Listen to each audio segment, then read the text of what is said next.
début régnaient les ténèbres.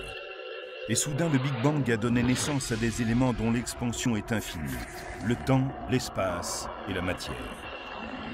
Aujourd'hui, ils se sont développés plus qu'on ne peut l'imaginer, au-delà des limites de la planète où nous vivons, pour créer ce qu'on appelle l'univers. Mars, qui porte le nom du dieu de la guerre, a longtemps étendu son emprise sur les cœurs et les rêves des habitants de la Terre. Dans l'avenir, les véhicules robotisés seront remplacés par des missions habitées. Mais les premiers explorateurs ne feront qu'ouvrir la voie à une implantation permanente, une métropolis martienne. Les spécialistes et les ingénieurs ont déjà conçu les équipements indispensables pour survivre dans cette future colonie spatiale. C'est la seule façon de se déplacer sur une autre planète. Malgré des technologies de pointe, survivre dans cet univers totalement étranger sera une lutte permanente.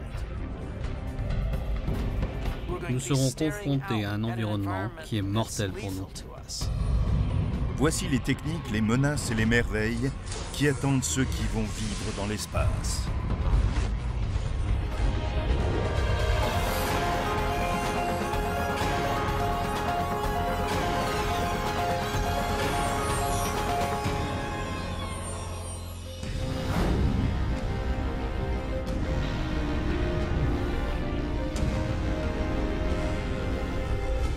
Nous sommes à l'aube du XXIIIe siècle.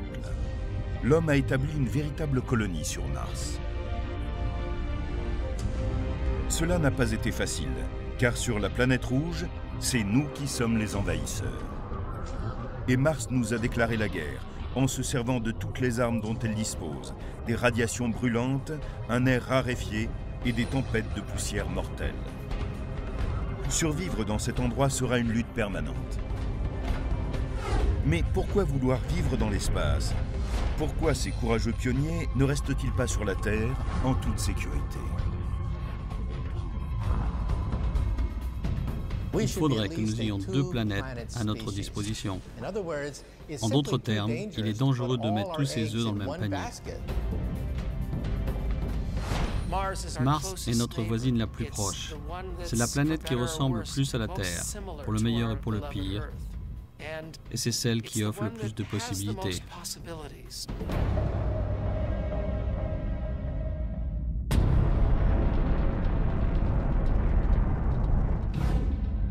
Ces journées de 25 heures, le cycle de ces saisons semblable aux nôtres, ce n'est pas cela qui fait de la quatrième planète à partir du Soleil la destination que l'humanité a choisie pour établir sa seconde résidence. Mars dispose d'une ressource particulière qui en fait un endroit privilégié pour implanter une colonie. L'une des premières missions de nos astronautes sera de trouver de l'énergie. En fait, ils en trouveront une source sous leurs pieds, dans le permafrost. Dans le sol même de Mars, il y a de l'eau gelée. On peut la purifier afin de la boire. On peut aussi séparer l'oxygène et l'hydrogène pour produire du carburant destiné aux fusées et constituer des réserves qui fourniront de l'énergie à nos colonies martiennes.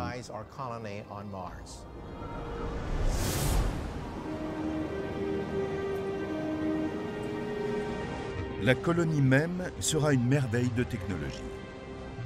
Plusieurs scénarios ont été envisagés pour la construction d'une installation permanente, y compris de loger les colons sous le sol de Mars. Mais c'est le modèle le plus proche de ce que nous connaissons qui a été choisi.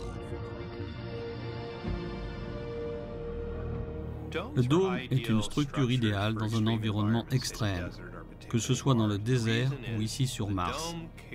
Et cela parce qu'il crée un espace des plus vastes, dans une structure et une masse minimale. C'est très important et de plus, ils sont extrêmement solides.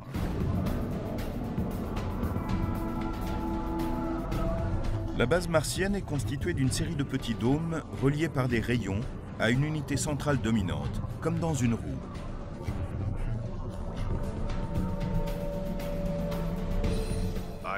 J'aime l'idée d'un grand dôme, comme la place centrale, le lieu principal, entouré de plus petites structures. Cette oasis high-tech au milieu du désert martien sera bâtie comme une forteresse. Le matériau utilisé devrait être résistant au froid ainsi qu'aux radiations. La surface de Mars est stérile, blanchie sous la lumière crue du Soleil, car la planète ne dispose pas d'une couche d'ozone protectrice. Certains matériaux, comme la fibre de verre ou le plexiglas, devront être renforcés. Des barres seront placées à l'intérieur du verre pour obtenir une structure assez puissante pour résister aux énormes pressions et températures que l'on rencontre sur la planète rouge.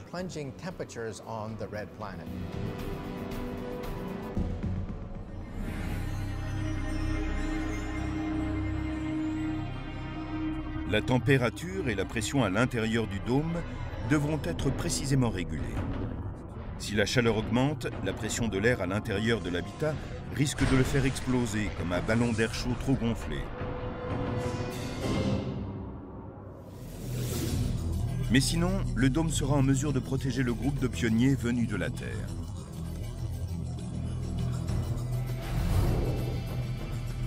Malgré l'ampleur de ce dôme, les colons se réveilleront chaque jour dans des conditions très spartiates. La vie sur Mars sera stressante.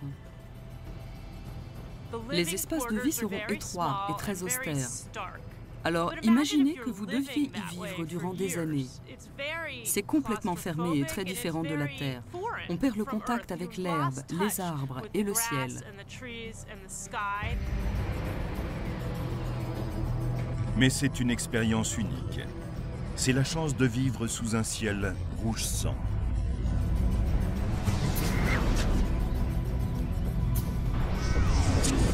Mars est à une unité astronomique et demie du Soleil, soit 225 millions de kilomètres, et la Terre à une unité seulement, soit 150 millions de kilomètres du Soleil. Donc plus on va vers Mars, plus le ciel devient sombre. Il n'est plus aussi bleu, il est même rouge à cause de la poussière oxydée en suspension dans l'air et les vents qui soufflent.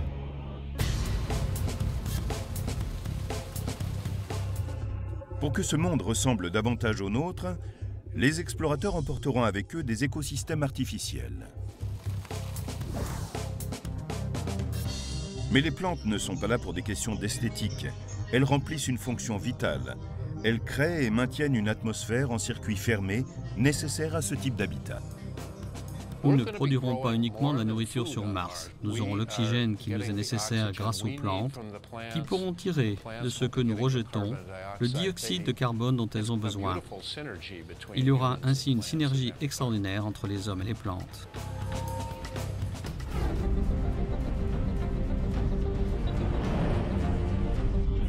Sur Mars, cette relation symbiotique se retrouvera dans chaque domaine de la vie. Comme dans un aquarium, tout élément sera recyclé. Rien ne sera perdu. On peut comparer cela à un aquarium avec des poissons et des algues.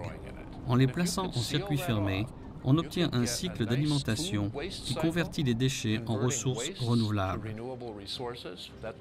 C'est ainsi qu'on peut produire du dioxyde de carbone, de l'oxygène et de la nourriture.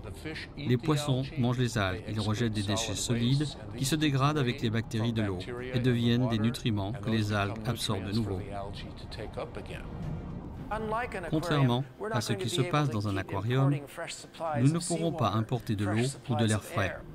Ceux de nos enfants qui voudront habiter dans l'espace devront avoir maîtrisé une forme de vie autarcique où l'on recyclera entièrement l'eau et l'air.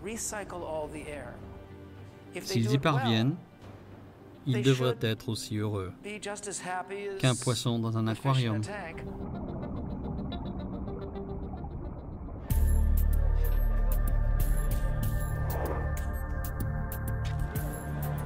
Mais pour l'instant, on ne sait pas encore vraiment si les humains pourront être heureux dans un système en circuit fermé, isolé du monde extérieur.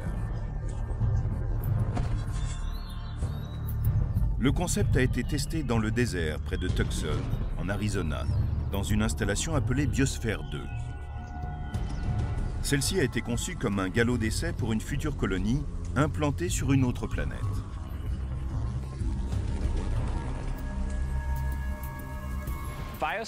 Biosphère 2 est une vaste installation dont l'environnement en circuit fermé peut être entièrement contrôlé et qui est complètement isolé de l'extérieur. L'intérieur peut être entièrement manipulé, si bien qu'on peut y trouver différents climats et écosystèmes dont les variations sont commandées depuis l'installation même.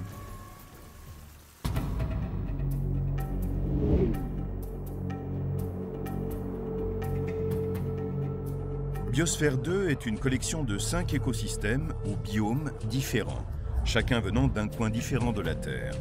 On y trouve le désert, les zones humides ou herbeuses comme la savane, les forêts tropicales et même un océan miniature.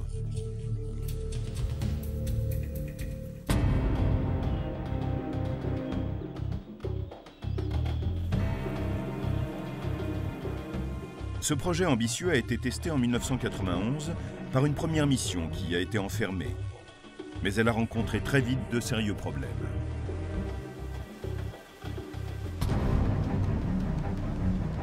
L'équipe a commencé à montrer un affaiblissement dangereux de capacités intellectuelles et il s'est même formé des groupes rivaux.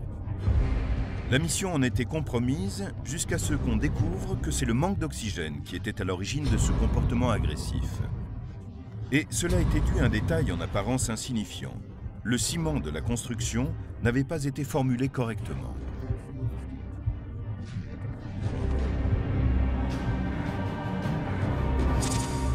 De ce fait, la structure absorbait beaucoup plus d'oxygène que les plantes ne pouvaient en fournir.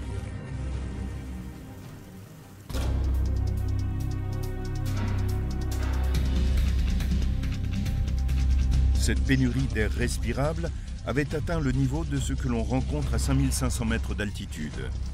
Et les effets étaient similaires à ceux que l'on observe chez les grimpeurs de l'extrême. Il fallut injecter de l'air frais dans Biosphère 2. Mais cela serait impossible pour une colonie martienne. Ici, une petite erreur comme la mauvaise formulation du ciment pourrait se révéler fatale. Malgré ces menaces, l'environnement clos du dôme sera l'endroit le plus sûr sur Mars.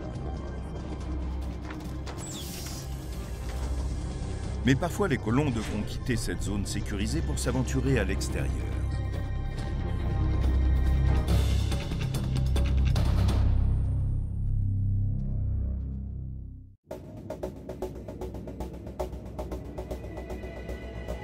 Le soleil se lève sur Mars. Et quelques hommes quittent le dôme pour effectuer leurs recherches et accomplir les tâches de maintenance quotidiennes. Ceci les conduit dans les plaines vides de la planète rouge. Et pour accomplir leur mission de manière efficace, ils doivent pouvoir parcourir le terrain autrement qu'à pied. Nous ne savons pas grand-chose sur Mars. En nous posant un point précis, nous apprendrons beaucoup sur cet endroit, mais peut-être pas grand-chose sur la planète. Nous avons donc absolument besoin d'être mobiles.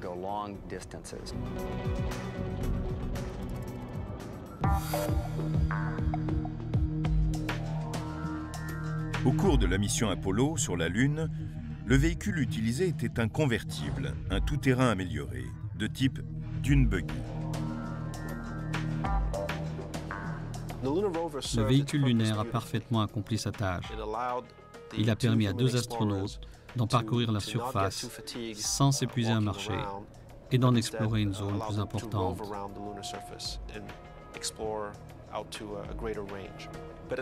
En même temps, il est clair que cette solution était valable pour une mission de courte durée sur une surface limitée.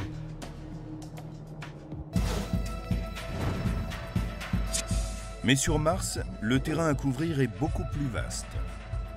Voici le Chariot, le modèle de véhicule spatial le plus avancé, sorti tout droit des cerveaux des ingénieurs de la NASA. En plus de son design plaqué or digne de Jules Verne, il possède un profil aérodynamique qui montre l'expérience de ses concepteurs en matière de navigation dans l'espace extérieur. Chaque roue peut tourner à 360 degrés, si bien qu'on peut le diriger sur le côté aussi bien que vers l'avant, tout comme dans n'importe quelle direction.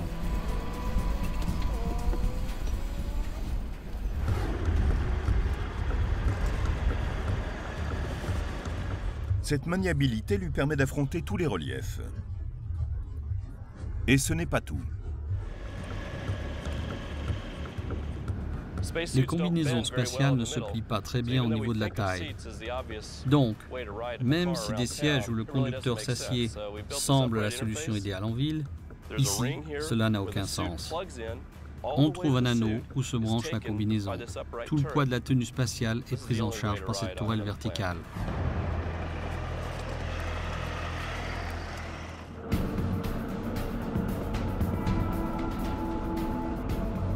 Mars est vaste.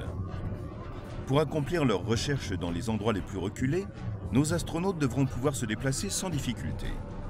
Ils préféreront travailler en combinaison de saut plutôt que de porter pendant des heures une tenue spatiale oppressante. Mais cela n'est possible que si l'on parvient à maintenir autour d'eux une pression atmosphérique analogue à celle que l'on trouve sur Terre. C'est ici qu'entre en scène notre petit véhicule pressurisé. C'est un croisement entre la combinaison spatiale et la voiture de sport. C'est un véhicule sportif et très maniable.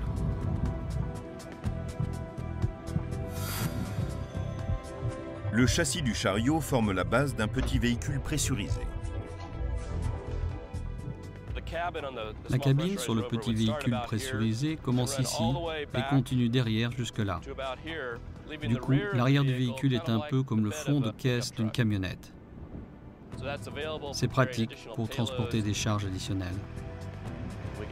On peut améliorer la machine et la transformer sur le terrain grâce à toutes sortes d'accessoires qui se trouvent à l'arrière du véhicule. On peut brancher toutes sortes d'outils, comme des lames de bulldozer ou une rétrocaveuse très pratique, et bien d'autres.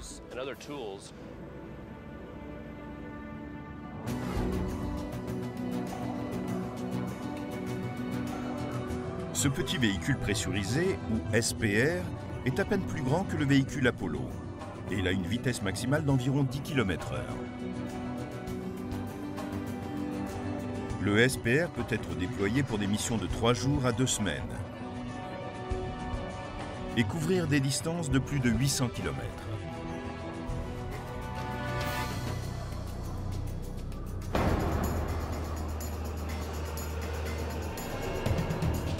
Certaines améliorations en font également un mode de transport idéal pour les spationautes. 2 combinaisons spatiales sont fixées à l'extérieur du SPR. Les passagers, depuis l'habitacle pressurisé du véhicule, entrent dans la combinaison par une vanne située à l'arrière. Et ils peuvent arpenter ainsi la surface planétaire durant au moins 10 minutes.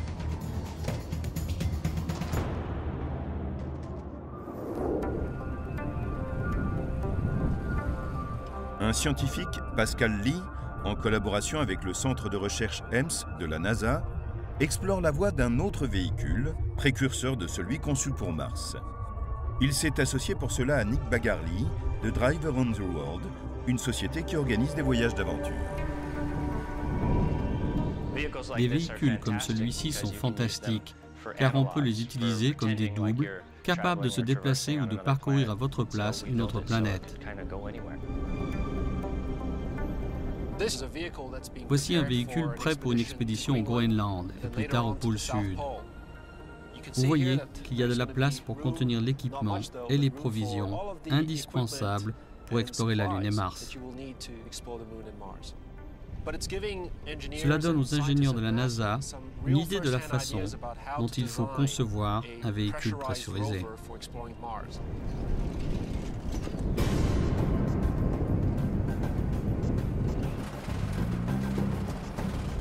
Ce véhicule robuste a un train de roue unique en son genre. Le camion utilise un jeu de roues pour la route. Mais en fait, c'est cette roue de hamster qui fait rouler le véhicule. Elle est reliée à l'arbre du véhicule et pousse sur ces éléments en gomme pour propulser le camion. Chacun mesure 90 cm de long sur 1,20 m de large, ce qui représente plus de 12 mètres carrés au sol. Chaque véhicule a un système de suspension qui lui permet de s'adapter au relief qu'il rencontre. Tout cet élément peut pivoter, si bien que si vous avez devant vous une grosse pierre ou un fossé, le camion grimpera ou descendra et passera par-dessus.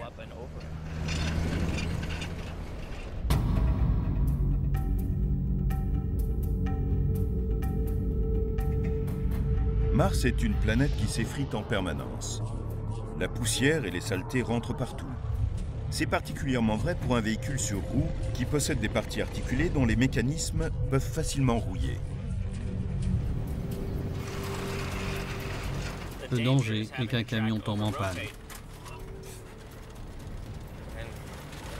Personne n'a envie d'avoir à effectuer une réparation sur le terrain.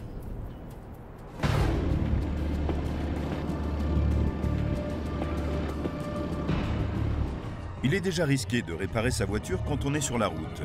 Mais dans l'espace, on n'a aucune marge d'erreur. Et si on se retrouve en panne ou face à un quelconque ennui, les secours sont très éloignés s'ils peuvent envisager de parvenir jusqu'à vous. Il est clair qu'à ce moment-là, comme on ne peut pas respirer à l'extérieur, on ne peut pas sortir pour réparer le véhicule. Il ne nous resterait plus qu'à se regarder aspirer ces dernières bouffées d'air pendant que le système de survie nous permettrait de vivre encore quelques heures et on mourrait sur place.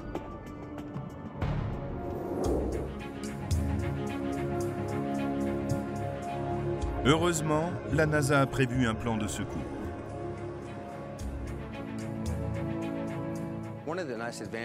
L'un des avantages du SPR, c'est qu'étant donné sa petite taille, on peut en lancer 2 à la fois. On opère alors avec un système de binôme, avec 2 astronautes dans chaque véhicule.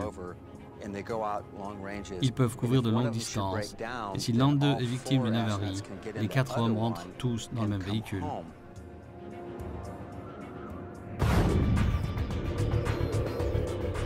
Mais quel est le coût de ces véhicules destinés à la planète rouge ? Les gens me demandent combien cela coûte. Je peux juste répondre que c'est plus qu'une Ferrari. Les colons pourront ainsi arpenter plus aisément le sol martien. Et ils seront très classe dans leur tenue spatiale au style très proche de celui des super-héros.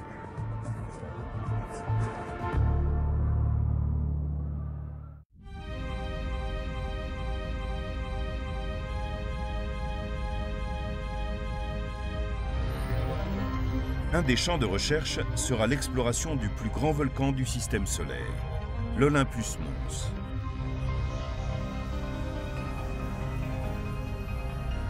Mais même au cours des tâches quotidiennes, Mars sera semé d'embûches et prête à éliminer tout intrus. Les terriens devront porter en permanence des couches protectrices. Quand ils ne seront pas en sécurité à l'intérieur du dôme, ils devront être dans un véhicule pressurisé ou revêtus de combinaisons spatiales contraignantes.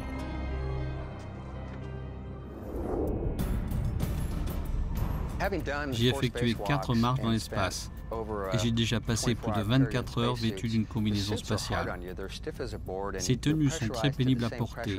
Elles sont aussi rigides qu'une planche et la pression à l'intérieur est celle d'un ballon de foot, c'est-à-dire environ 900 grammes par centimètre carré.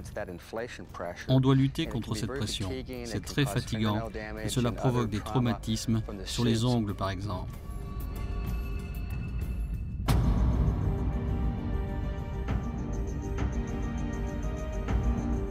Une tenue spatiale protège l'organisme humain des nombreux dangers de l'espace extérieur.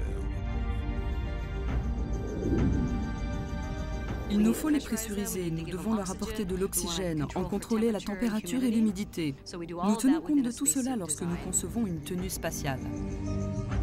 La combinaison spatiale doit être adaptée aux besoins de l'homme et constituer un bouclier contre un univers impitoyable.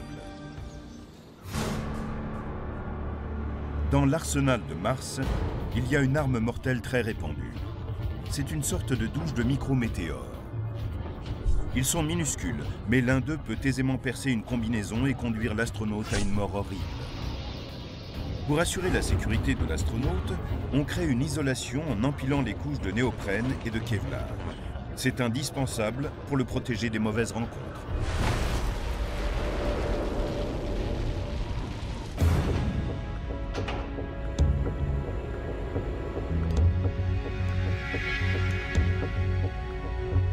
Mais finalement, cette tenue est encombrante et embarrassante à porter. Il faut 3 heures à un astronaute de la Station spatiale internationale pour revêtir une MMU, une unité de manœuvre individuelle.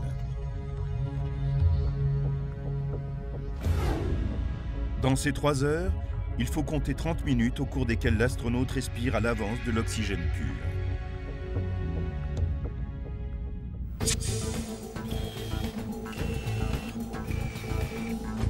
Au MIT, les spécialistes se servent de robots pour créer une nouvelle combinaison plus aérodynamique, tout droit sortie des pages d'une bande dessinée. L'avenir de la combinaison spatiale est dans le mouvement, la mobilité, la dextérité.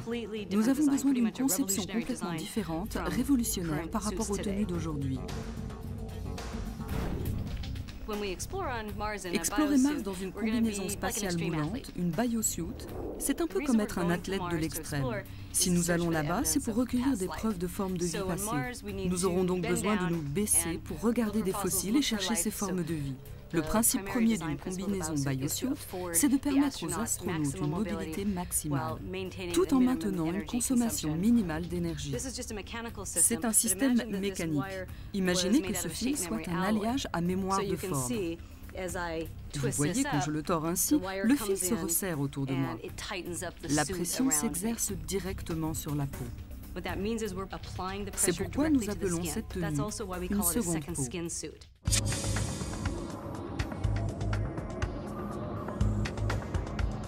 Ici, le système de maintien des fonctions vitales est modulable, ce qui le rend beaucoup plus confortable qu'une combinaison courante, difficile à adapter. Une armure rigide sur le torse est reliée à un appareil dorsal qui contient le système de survie. La visière casque sera peinte en doré, comme les combinaisons récentes, pour protéger de la lumière aveuglante du soleil. Le casque disposera aussi d'un HUD, affichage tête haute, qui transmettra les informations vitales à l'explorateur. Les astronautes pourront regarder à travers le casque et voir ce qui s'affiche. Ils auront ainsi leurs données physiologiques comme le rythme cardiaque, la pression artérielle, mais aussi des informations nécessaires à la navigation sous forme de carte 3D.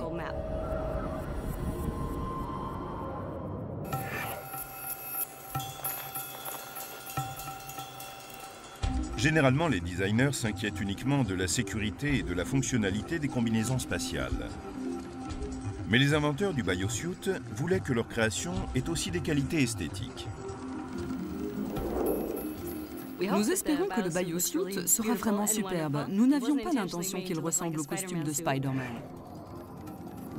Le biosuit, issu d'une technologie futuriste, fera peut-être un jour son apparition dans une colonie martienne. Mais quelle que soit la tenue que vous portez, un petit tour sur Mars ne sera jamais une promenade de tranquillité. Les explorateurs de Mars seront peut-être habillés comme des super-héros, mais ils n'en auront pas les super-pouvoirs. Il leur faudra parfois être reliés à un alter ego, le robonaute. Le robonaute est un robot qui assiste l'astronaute. Le bas du corps de celui-ci est un véhicule tout-terrain. C'est notre interprétation d'un mythe de l'Antiquité grecque, le centaure, un cheval avec un buste d'homme. Le projet Robonaute de la NASA fait fusionner l'intelligence humaine et la force mécanique à travers un système de téléprésence. On peut voir cela comme une activité avancée des marionnettistes. On met un équipement qui relève de la réalité virtuelle. Et l'on peut ensuite contrôler directement le robot. Les mouvements de l'homme sont reproduits par le robot et le casque LCD à cristaux liquides comprend deux écrans directement reliés à deux caméras qui se trouvent dans la tête du robot. On peut ainsi accomplir une foule d'actions de façon très naturelle.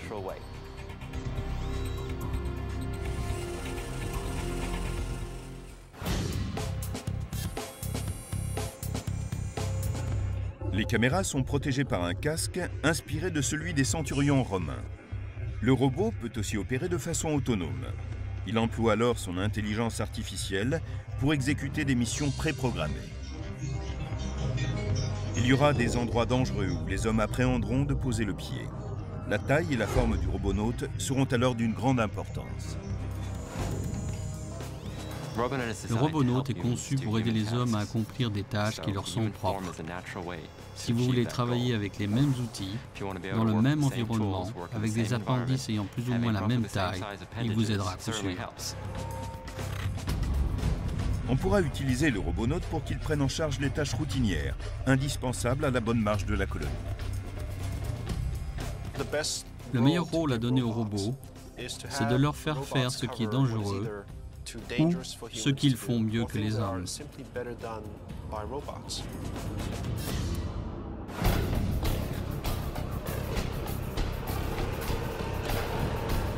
Mais le robonaute n'est pas seulement un technicien. Ses talents sont essentiels pour assurer le succès de la mission. Nous pensons que les robots peuvent avoir un rôle très important dans la reconnaissance des dangers, mais aussi dans l'exploration en profondeur de sites d'intérêt scientifique. Ce sont des outils très pratiques pour des missions de reconnaissance. Comme un rover, le robonaute fonctionne avec une batterie à ion de lithium, alimentée par le soleil. S'il est simple d'alimenter la machine, approvisionner les colons est une autre affaire. La menace d'un manque de nourriture planera toujours sur les colons martiens. Et s'ils ne parviennent pas à maintenir un équilibre précaire, la fin se rapproche.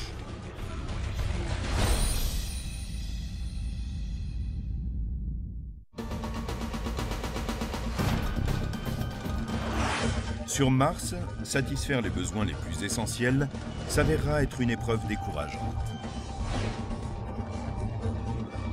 Prenons ce qui est le besoin le plus basique de tous, se nourrir.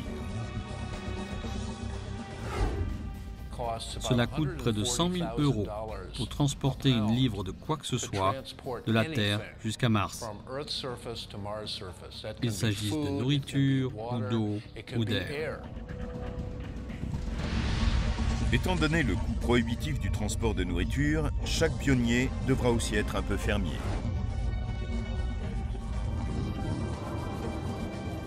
Mais faire pousser des plantes sur Mars n'est pas aussi simple que de mettre une graine en terre et l'arroser.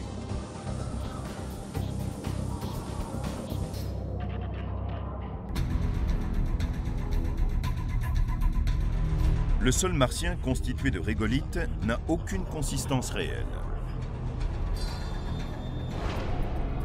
Et une minuscule trace de matériaux toxiques peut provoquer la perte immédiate des récoltes et la mort de la colonie.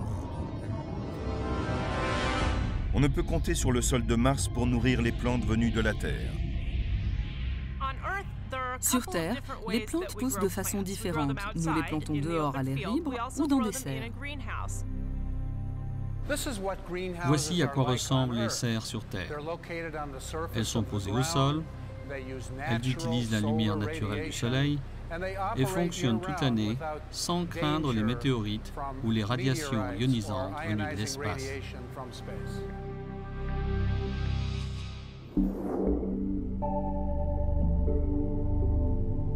Sur Mars, la serre est un espace de croissance contrôlée, un environnement qui fournit les 5 facteurs essentiels dont les plantes ont besoin pour croître.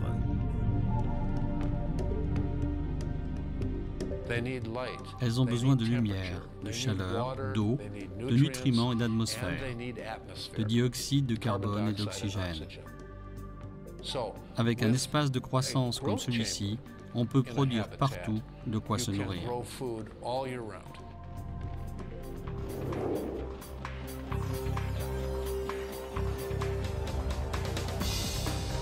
La plupart de ces cultures sont hydroponiques, un terme qui signifie littéralement « culture d'eau ». Les plantes qui ont poussé de façon hydroponique ou hors sol ont grandi grâce à une solution nutritive en suspension dans l'eau. Mais elles ont aussi besoin de lumière et surtout d'espace pour prospérer. Dans les limites étroites d'une ferme de l'espace, les chercheurs ont rempli cette exigence en utilisant des LED diodes froides, émettant de la lumière, et en leur donnant les couleurs du spectre qui stimulent la croissance des plantes. Si la lumière solaire de Mars convient aux plantes, dont la seule fonction est de produire de l'oxygène, ce type de chambre de croissance fournira de la nourriture pour la colonie.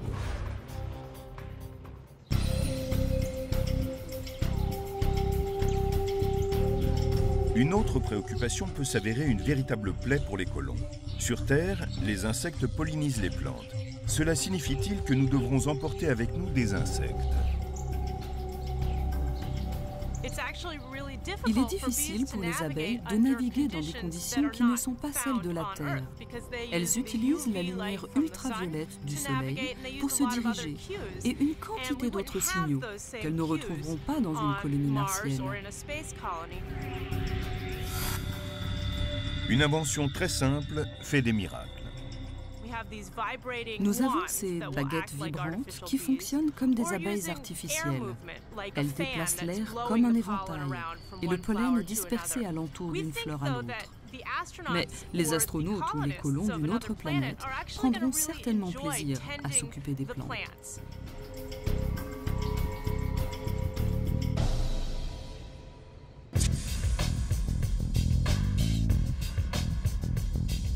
Sur Mars, il manque un autre facteur important pour la croissance des plantes, pour lequel même la technologie ne peut rien faire.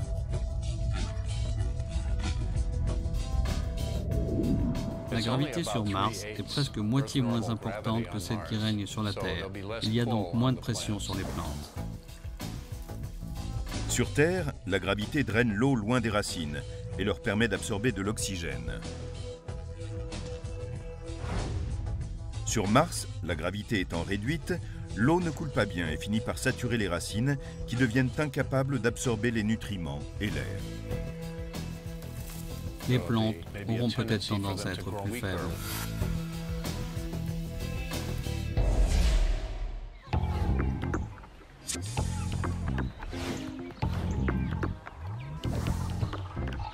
Quelles sortes de plantes feront pousser nos fermiers de l'espace? Des pommes de terre, des laitues, entre autres. Alors, avec tous ces ingrédients, voyons la composition d'un menu type sur Mars. Pour le petit déjeuner, des œufs brouillés et des galettes de pommes de terre. Au déjeuner, un sandwich avec du soja et des champignons et quelques fraises en dessert. C'est un régime strictement végétarien.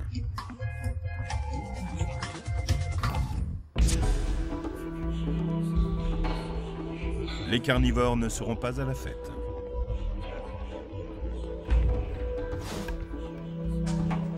On pourrait sans doute produire de la viande de différents animaux, mais j'ai l'impression que les astronautes seraient tellement attachés aux bêtes qu'ils ne pourraient pas les manger après les avoir élevées. Il est essentiel de préserver la santé et les forces de l'équipage, car les simples tâches quotidiennes demandent un effort surhumain. Alors, quand il s'agit d'exploiter un gisement faramineux qui se trouve juste au-delà de l'horizon martien,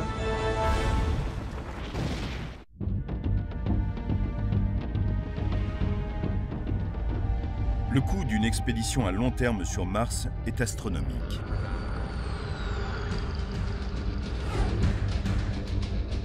Mais la récompense est peut-être bien au-delà de Mars. Il s'y trouve un gisement intarissable de ressources inexploitées qui flotte littéralement au-delà de la planète rouge. Les météorites qui tombent sur la planète viennent pour l'essentiel de la ceinture d'astéroïdes. Et 85% d'entre eux sont essentiellement constitués de silicone, comme celui que nous avons sur Terre. 5% contiennent également du fer. Nous pourrions l'utiliser pour fabriquer de l'acier, construire des structures, des bâtiments, des villes et même bâtir une civilisation.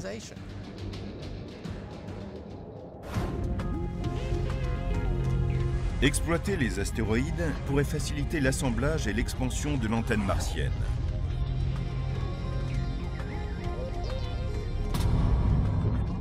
On pourrait construire de nouvelles installations, de nouveaux vaisseaux, ainsi qu'entretenir et réparer les anciens, en utilisant les minerais puisés dans la ceinture d'astéroïdes.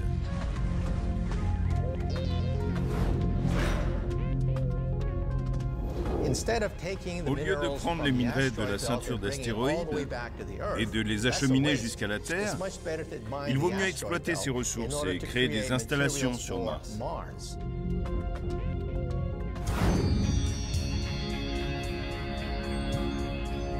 Mais une autre raison pourrait nous pousser à pulvériser ces roches spatiales.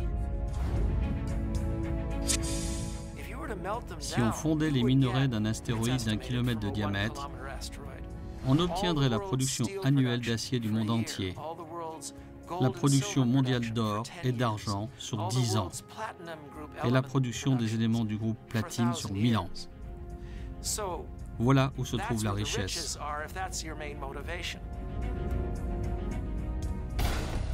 Un astéroïde d'un diamètre d'un peu plus de 600 mètres aurait une masse de près de 2 milliards de tonnes.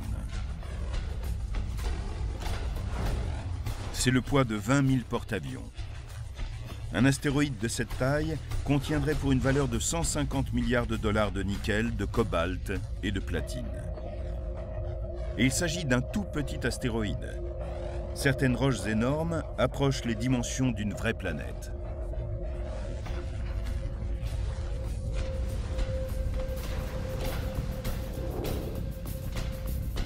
Nous n'avons encore jamais exploité les ressources d'un astéroïde. Pourtant, il y a peut-être un moyen de creuser dans son sol, car on ne pense pas qu'il soit trop dur. C'est le rayon laser. La technologie de pointe nous permettrait d'avoir des rayons laser qui découperaient l'astéroïde en morceaux.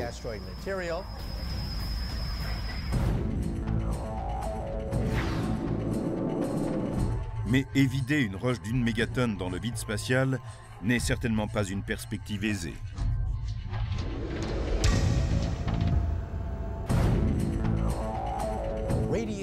Les radiations sont assez puissantes dans la ceinture d'astéroïdes, parce que Jupiter, en particulier, relâche une immense quantité de radiation.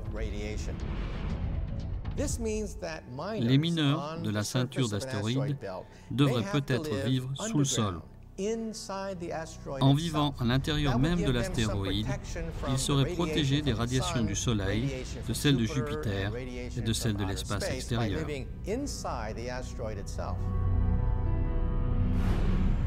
C'est peut-être un travail qu'il vaut mieux laisser aux robots. La ceinture d'astéroïdes étant très éloignée, environ 500 millions de kilomètres, nous devrons peut-être utiliser des robots. Ils sont relativement peu onéreux, ne nécessitent pas de système de maintien des fonctions vitales et n'ont pas besoin d'être rapatriés.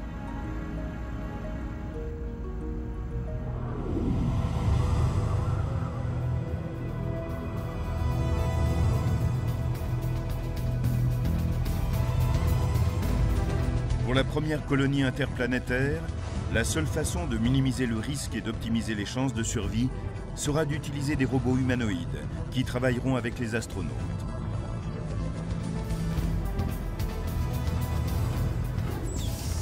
De toute façon, la vie quotidienne sur Mars sera une extraordinaire aventure de l'extrême.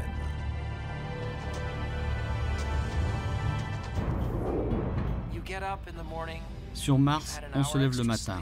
Avec une heure de sommeil en plus, on est attaché à son lit à cause de la faible gravité. Puis on s'habille pour sortir. Mais avant, il faut vérifier pendant une heure l'état des robots qui assurent le maintien de la vie.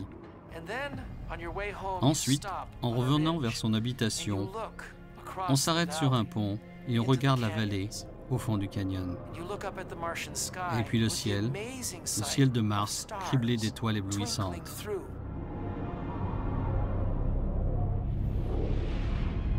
Explorer Mars et sa surface sera une aventure fantastique. Il y a des paysages d'une beauté inimaginable et qui nous sont complètement étrangers. Il y a des milliers et des milliers de kilomètres de terrain à parcourir dans chaque direction. Ce sera un incroyable pays des merveilles pour les scientifiques.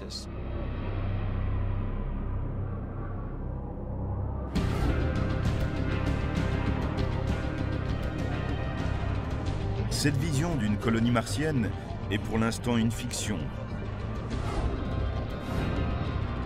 nourrie des avancées de la science du XXIe siècle.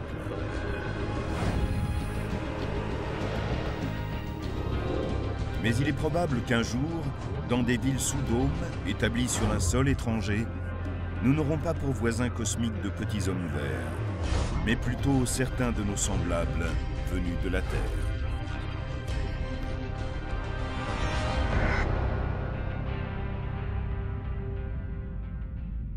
Sont protégés par un casque inspiré de celui des centurions romains. Le robot peut aussi opérer de façon autonome. Il emploie alors son intelligence artificielle pour exécuter des missions préprogrammées. Il y aura des endroits dangereux où les hommes appréhenderont de poser le pied. La taille et la forme du robonaute seront alors d'une grande importance. Le robonaute est conçu pour aider les hommes à accomplir des tâches qui leur sont propres. Si vous voulez travailler avec les mêmes outils, dans le même environnement, avec des appendices ayant plus ou moins la même taille, il vous aidera à coup sûr. On pourra utiliser le robonaute pour qu'il prenne en charge les tâches routinières, indispensables à la bonne marche de la colonie. Le meilleur rôle à donner aux robots, c'est de leur faire faire ce qui est dangereux ou ce qu'ils font mieux que les hommes.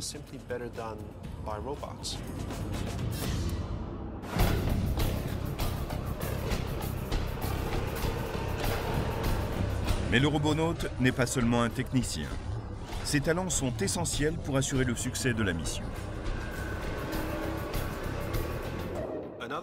Nous pensons que les robots peuvent avoir un rôle très important dans la reconnaissance des dangers, mais aussi dans l'exploration en profondeur de sites d'intérêt scientifique. Ce sont des outils très pratiques pour des missions de reconnaissance. Comme un rover, le robonaute fonctionne avec une batterie à ion de lithium, alimentée par le soleil. S'il est simple d'alimenter la machine, approvisionner les colons est une autre affaire. La menace d'un manque de nourriture planera toujours sur les colons martiens. Et s'ils ne parviennent pas à maintenir un équilibre précaire, la fin se rapproche.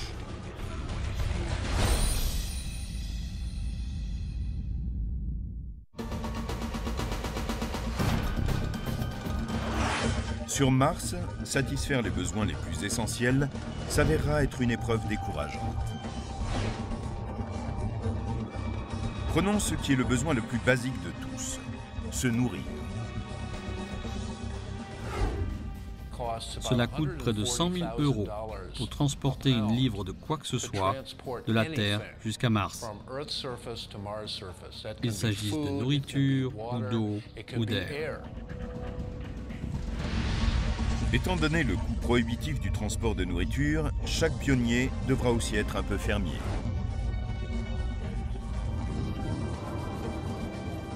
Mais faire pousser des plantes sur Mars n'est pas aussi simple que de mettre une graine en terre et l'arroser.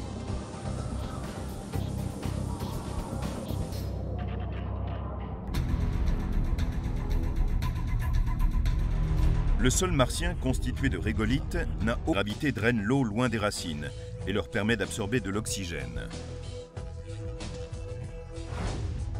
Sur Mars, la gravité étant réduite, l'eau ne coule pas bien et finit par saturer les racines qui deviennent incapables d'absorber les nutriments et l'air.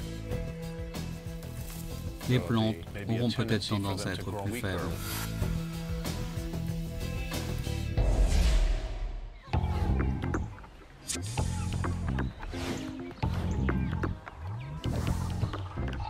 Quelles sortes de plantes feront pousser nos fermiers de l'espace?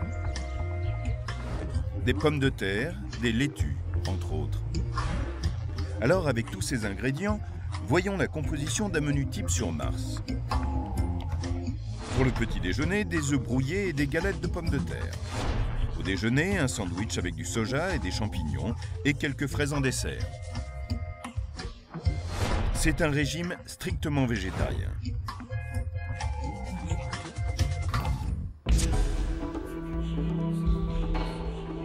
Les carnivores ne seront pas à la fête.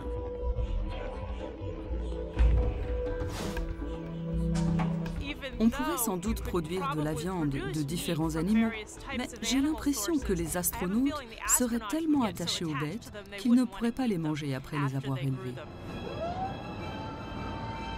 Il est essentiel de préserver la santé et les forces de l'équipage, car les simples tâches quotidiennes demandent un effort surhumain. Alors, quand il s'agit d'exploiter un gisement faramineux qui se trouve juste au-delà de l'horizon martien,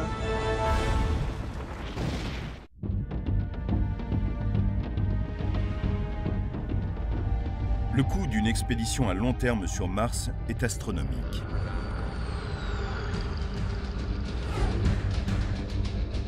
Mais la récompense est peut-être bien au-delà de Mars. Il s'y trouve un gisement intarissable de ressources inexploitées qui flotte littéralement au-delà de la planète rouge. Les météorites qui tombent sur la planète viennent pour l'essentiel de la ceinture d'astéroïdes. Et 85% d'entre eux sont essentiellement constitués de silicone, comme celui que nous avons sur Terre. 5% contiennent également du fer. Nous pourrions l'utiliser pour fabriquer de l'acier, construire des structures, des bâtiments, des villes et même bâtir une civilisation.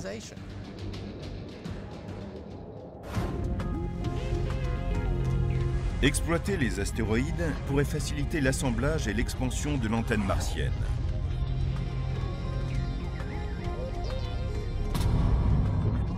On pourrait construire de nouvelles installations, de nouveaux vaisseaux, ainsi qu'entretenir et réparer les anciens, en utilisant... Sport. C'est un véhicule sportif et très maniable.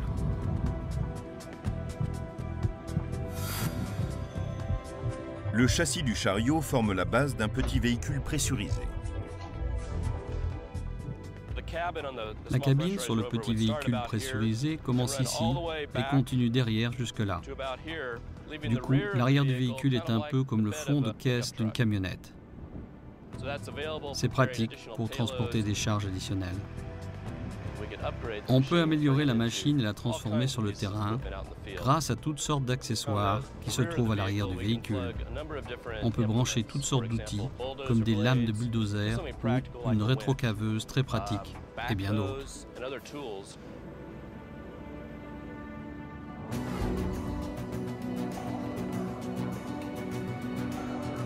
Ce petit véhicule pressurisé, ou SPR, est à peine plus grand que le véhicule Apollo, et il a une vitesse maximale d'environ 10 km/h. Le SPR peut être déployé pour des missions de 3 jours à 2 semaines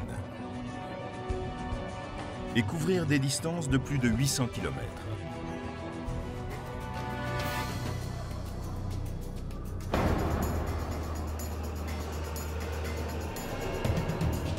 Certaines améliorations en font également un mode de transport idéal pour les spationautes. 2 combinaisons spatiales sont fixées à l'extérieur du SPR. Les passagers, depuis l'habitacle pressurisé du véhicule, entrent dans la combinaison par une vanne située à l'arrière. Et ils peuvent arpenter ainsi la surface planétaire durant au moins 10 minutes.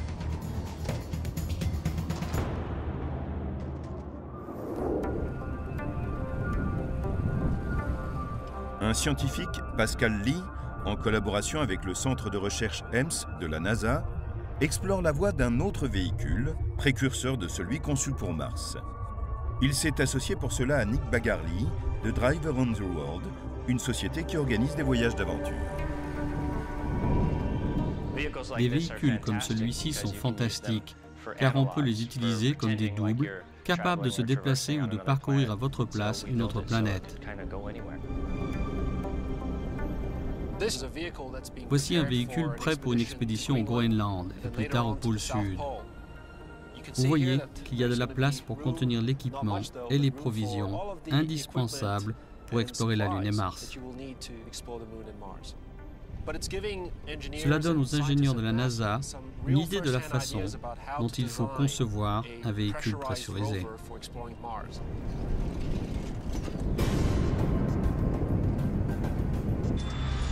Ici, une petite erreur comme la mauvaise formulation du ciment pourrait se révéler fatale.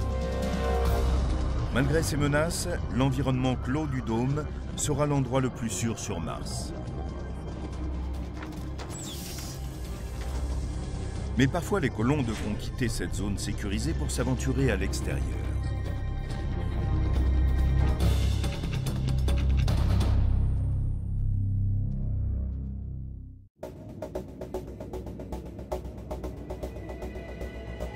Le soleil se lève sur Mars et quelques hommes quittent le dôme pour effectuer leurs recherches et accomplir les tâches de maintenance quotidiennes. Ceci les conduit dans les plaines vides de la planète rouge. Et pour accomplir leur mission de manière efficace, ils doivent pouvoir parcourir le terrain autrement qu'à pied. Nous ne savons pas grand-chose sur Mars. En nous posant un point précis, nous apprendrons beaucoup sur cet endroit, mais peut-être pas grand-chose sur la planète. Nous avons donc absolument besoin d'être mobiles.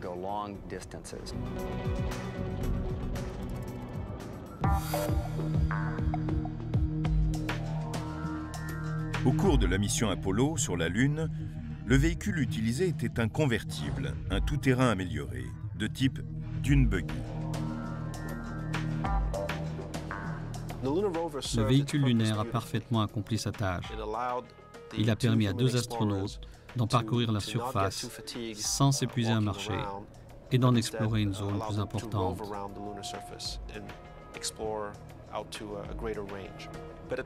En même temps, il est clair que cette solution était valable pour une mission de courte durée sur une surface limitée.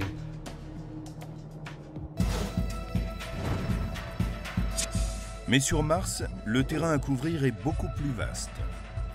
Voici le Chariot, le modèle de véhicule spatial le plus avancé, sorti tout droit des cerveaux des ingénieurs de la NASA. En plus de son design plaqué or digne de Jules Verne, il possède un profil aérodynamique qui montre l'expérience de ses concepteurs en matière de navigation dans l'espace extérieur. Chaque roue peut tourner à 360 degrés, si bien qu'on peut le diriger sur le côté aussi bien que vers l'avant, tout comme dans n'importe quelle direction.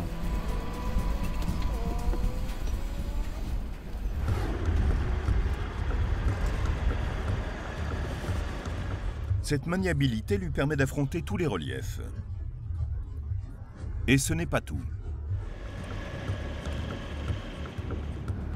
Les combinaisons spatiales ne se plient pas très bien au niveau de la taille. Donc, même si des sièges où le conducteur s'assied semblent la solution idéale en ville, celle d'un ballon de foot, c'est-à-dire environ 900 grammes par centimètre carré, on doit lutter contre cette pression. C'est très fatigant et cela provoque des traumatismes sur les ongles par exemple.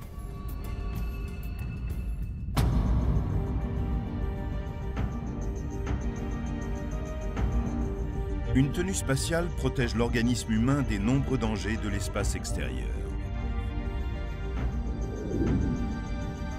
Il nous faut les pressuriser, nous devons leur apporter de l'oxygène, en contrôler la température et l'humidité. Nous tenons compte de tout cela lorsque nous concevons une tenue spatiale. La combinaison spatiale doit être adaptée aux besoins de l'homme et constituer un bouclier contre un univers impitoyable. Dans l'arsenal de Mars, il y a une arme mortelle très répandue. C'est une sorte de douche de micrométéores. Ils sont minuscules, mais l'un d'eux peut aisément percer une combinaison et conduire l'astronaute à une mort horrible. Pour assurer la sécurité de l'astronaute, on crée une isolation en empilant les couches de néoprène et de Kevlar. C'est indispensable pour le protéger des mauvaises rencontres.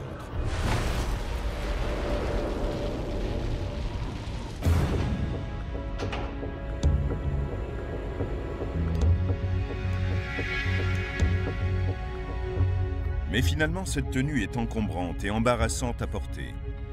Il faut 3 heures à un astronaute de la Station spatiale internationale pour revêtir une MMU, une unité de manœuvre individuelle.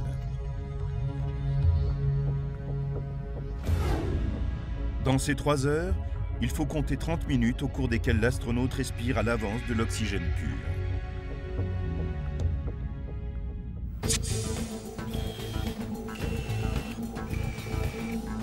Au MIT, les spécialistes se servent de robots pour créer une nouvelle combinaison plus aérodynamique, tout droit sortie des pages d'une bande dessinée. L'avenir de la combinaison spatiale est dans le mouvement, la mobilité, la dextérité. Nous avons besoin d'une conception complètement différente, révolutionnaire par rapport aux tenues d'aujourd'hui. Explorer Mars dans une combinaison spatiale moulante, une biosuit, c'est un peu comme être un athlète de l'extrême. Si nous allons là-bas, c'est pour recueillir des preuves de formes de vie passées. Nous aurons donc besoin de nous baisser pour regarder des fossiles et chercher ces formes de vie. Le principe premier d'une combinaison biosuit, c'est de permettre aux astronautes une mobilité maximale, tout en maintenant une consommation minimale d'énergie. C'est un système mécanique. Imaginez que ce fil soit un alliage à mémoire de forme. Vous voyez, quand je le tords ainsi, le fil se resserre autour de moi. La pression s'exerce directement sur la peau. C'est pourquoi nous appelons cette tenue. Le projet Robonaut de la NASA fait fusionner l'intelligence humaine et la force mécanique à travers un système de téléprésence. On peut voir cela comme une activité avancée des marionnettistes. On met un équipement qui relève de la réalité virtuelle. Et l'on peut ensuite contrôler directement le robot. Les mouvements de l'homme sont reproduits par le robot et le casque LCD à cristaux liquides comprend 2 écrans directement reliés à 2 caméras qui se trouvent dans la tête du robot. On peut ainsi accomplir une foule d'actions de façon très naturelle.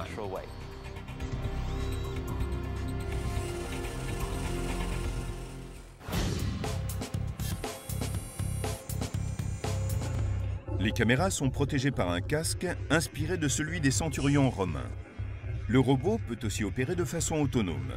Il emploie alors son intelligence artificielle pour exécuter des missions préprogrammées. Il y aura des endroits dangereux où les hommes appréhenderont de poser le pied. La taille et la forme du robonaute seront alors d'une grande importance. Le robonaute est conçu pour aider les hommes à accomplir des tâches qui leur sont propres. Si vous voulez travailler avec les mêmes outils, dans le même environnement, avec des appendices ayant plus ou moins la même taille, il vous aidera à coup sûr. On pourra utiliser le robonaute pour qu'il prenne en charge les tâches routinières, indispensables à la bonne marche de la colonie. Le meilleur rôle à donner aux robots, c'est de leur faire faire ce qui est dangereux ou ce qu'ils font mieux que les hommes.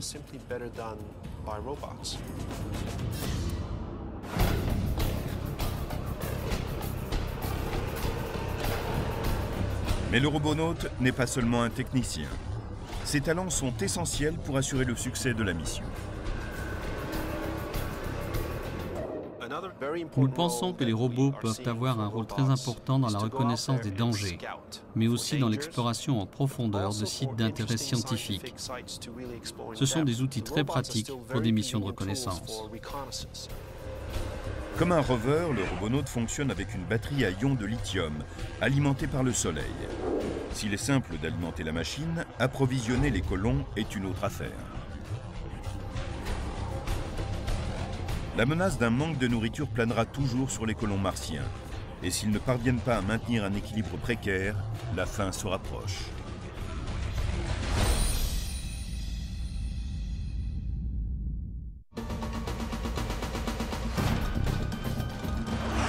Sur Mars, satisfaire les besoins les plus essentiels s'avérera être une épreuve décourageante. Prenons ce qui est le besoin le plus basique de tout, pas perdu. On peut comparer cela à un aquarium avec des poissons et des algues. En les plaçant en circuit fermé, on obtient un cycle d'alimentation qui convertit les déchets en ressources renouvelables. C'est ainsi qu'on peut produire du dioxyde de carbone, de l'oxygène et de la nourriture. Les poissons mangent les algues, ils rejettent des déchets solides qui se dégradent avec les bactéries de l'eau et deviennent des nutriments que les algues absorbent de nouveau. Contrairement à ce qui se passe dans un aquarium, nous ne pourrons pas importer de l'eau ou de l'air frais. Ceux de nos enfants qui voudront habiter dans l'espace devront avoir maîtrisé une forme de vie autarcique où l'on recyclera entièrement l'eau et l'air. S'ils y parviennent, ils devraient être aussi heureux qu'un poisson dans un aquarium.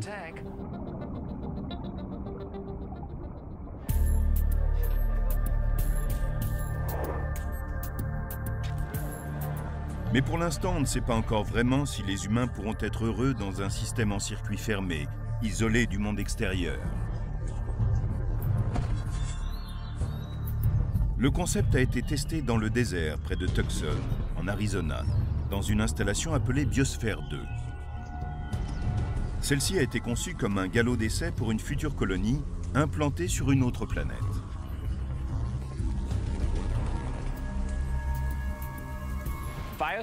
Biosphère 2 est une vaste installation dont l'environnement en circuit fermé peut être entièrement contrôlé et qui est complètement isolé de l'extérieur.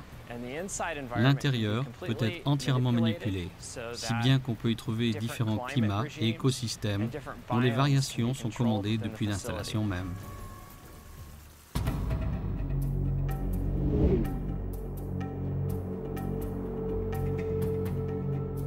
Biosphère 2 est une collection de 5 écosystèmes ou biomes différents, chacun venant d'un coin différent de la Terre.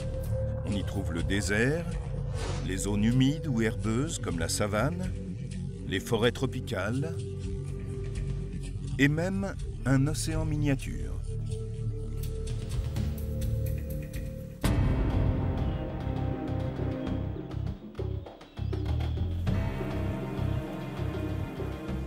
Ce projet ambitieux a été testé en 1991 par une première mission qui a été enfermée. Mais elle a rencontré très vite de sérieux problèmes.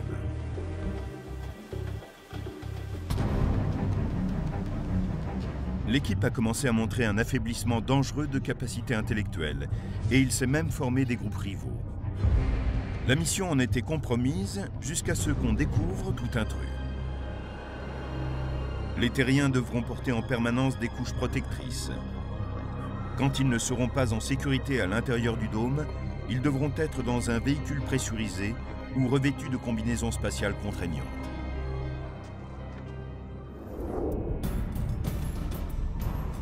J'ai effectué 4 marches dans l'espace et j'ai déjà passé plus de 24 heures vêtu d'une combinaison spatiale. Ces tenues sont très pénibles à porter. Elles sont aussi rigides qu'une planche et la pression à l'intérieur est celle d'un ballon de foot, c'est-à-dire environ 900 grammes par centimètre carré. On doit lutter contre cette pression.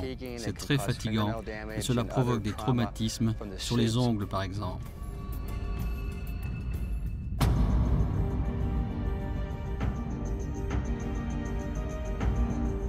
Une tenue spatiale protège l'organisme humain des nombreux dangers de l'espace extérieur. Il nous faut les pressuriser, nous devons leur apporter de l'oxygène, en contrôler la température et l'humidité. Nous tenons compte de tout cela lorsque nous concevons une tenue spatiale. La combinaison spatiale doit être adaptée aux besoins de l'homme et constituer un bouclier contre un univers impitoyable. Dans l'arsenal de Mars, il y a une arme mortelle très répandue. C'est une sorte de douche de micro-météores. Ils sont minuscules, mais l'un d'eux peut aisément percer une combinaison et conduire l'astronaute à une mort horrible. Pour assurer la sécurité de l'astronaute, on crée une isolation en empilant les couches de néoprène et de Kevlar. C'est indispensable pour le protéger des mauvaises rencontres.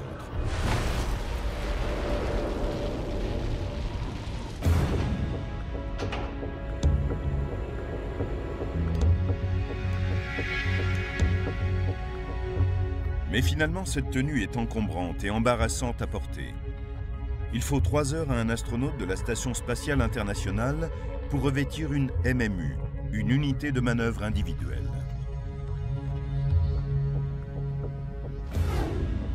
Dans ces 3 heures, il faut compter 30 minutes au cours desquelles l'astronaute respire à l'avance de l'oxygène pur.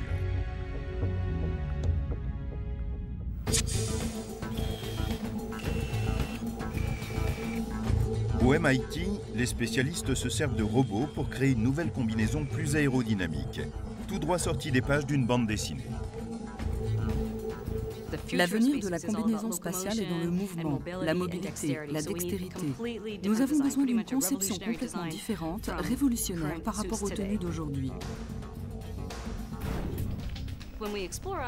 Explorer Mars dans une combinaison spatiale moulante, une biosuit, c'est un peu comme être un athlète de l'extrême. Si nous allons là-bas, c'est pour eux. Les plantes auront peut-être tendance à être plus faibles.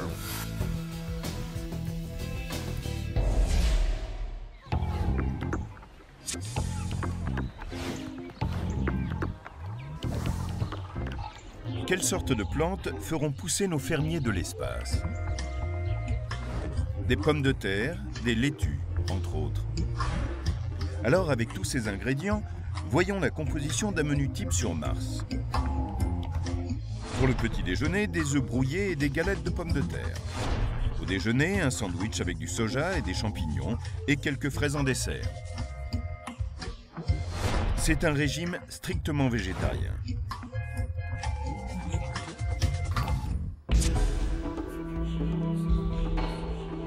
Les carnivores ne seront pas à la fête.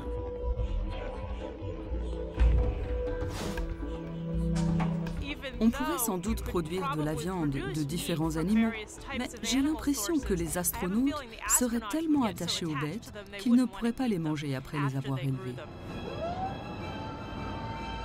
Il est essentiel de préserver la santé et les forces de l'équipage, car les simples tâches quotidiennes demandent un effort surhumain. Alors, quand il s'agit d'exploiter un gisement faramineux qui se trouve juste au-delà de l'horizon martien,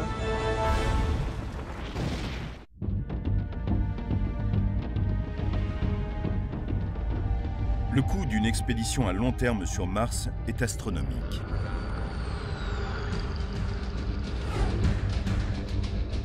Mais la récompense est peut-être bien au-delà de Mars. Il s'y trouve un gisement intarissable de ressources inexploitées qui flotte littéralement au-delà de la planète rouge. Les météorites qui tombent sur la planète viennent pour l'essentiel de la ceinture d'astéroïdes. Et 85% d'entre eux sont essentiellement constitués de silicone, comme celui que nous avons sur Terre. 5% contiennent également du fer. Nous pourrions l'utiliser pour fabriquer de l'acier, construire des structures, des bâtiments, des villes et même bâtir une civilisation.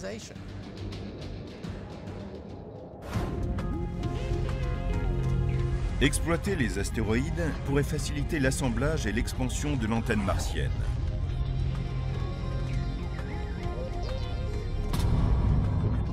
On pourrait construire de nouvelles installations, de nouveaux vaisseaux, ainsi qu'entretenir et réparer les anciens, en utilisant les minerais puisés dans la ceinture d'astéroïdes.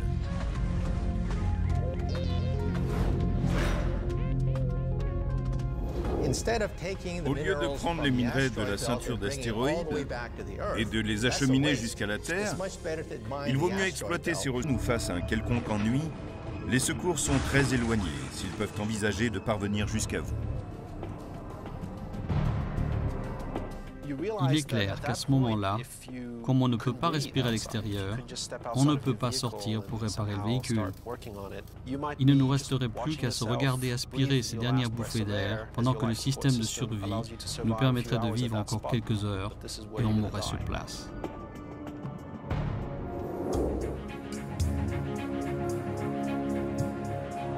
Heureusement, la NASA a prévu un plan de secours.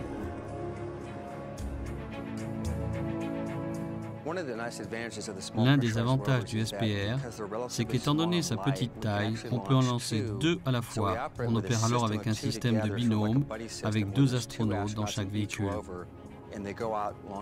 Ils peuvent couvrir de longues distances, et si l'un d'eux est victime d'une avarie, les 4 hommes rentrent tous dans le même véhicule.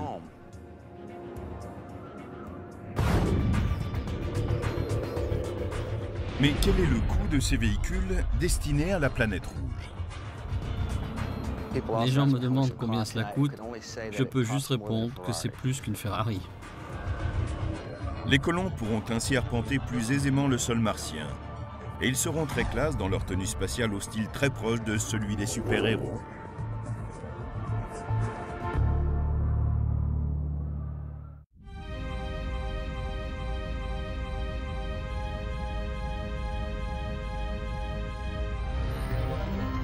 Un des champs de recherche sera l'exploration du plus grand volcan du système solaire, l'Olympus Mons.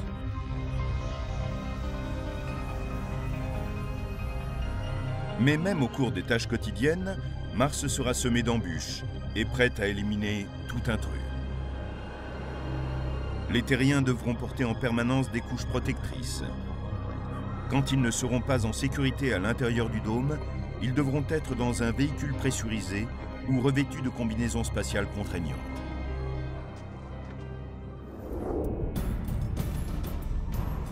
J'ai effectué 4 marches dans l'espace et j'ai déjà passé plus de 24 heures vêtu d'une combinaison spatiale. Ces tenues sont très pénibles à porter. Elles sont aussi rigides qu'une planche et la pression à l'intérieur est celle d'un ballon de foot, c'est-à-dire environ 900 grammes par centimètre carré. On doit lutter contre cette pression. C'est très fatigant et cela provoque des traumatismes sur les ongles par exemple.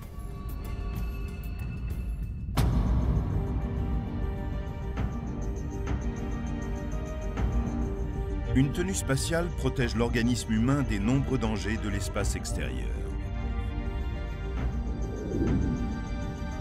Il nous faut les pressuriser. Nous devons